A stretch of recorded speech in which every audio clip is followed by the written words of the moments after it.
Getup Srinu. ఆ పేరు తలుచుకోగానే జబర్దస్త్ లో రకరకాల గెటప్లు, రకరకాల హావభావాలు, రకరకాల గొంతులు, యాస మార్చి నటిస్తూ నవ్విస్తూ ఉండే నటుడు మన కళ్ల ముందు కనబడతాడు. ఈ తరం యువ కామెడీ నటుల్లో నాకు ఇష్టమైన నటుడు గెటప్ శ్రీను. ఇప్పుడు తన హీరోగా వస్తున్న సినిమా రాజు యాదవ్. ట్రైలర్ చూశాను. ఏదో కొత్తదనం తప్పకుండా ఉంటుంది అనే చూసిన నాకు బాగుందనిపించింది.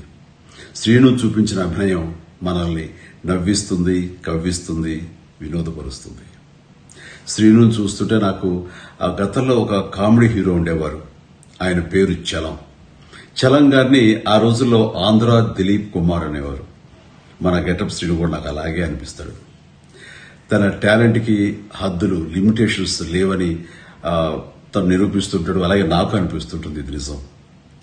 ఈ మే 24న రిలీజ్ కాబోయే రాజు యాదవ్ ఈ సినిమా మీ మెప్పు పొందుతుందని, తాను హీరోగా మీ మన్ననలు అందుకుంటాడని నేను ఆశిస్తున్నాను. ఈ సందర్భంగా నిర్మాతలకి, దర్శకుడు కృష్ణమాచారికి, యూనిట్ అందరికీ నా అభినందనలు, శుభాకాంక్షలు. Srinu, all the very best. God bless.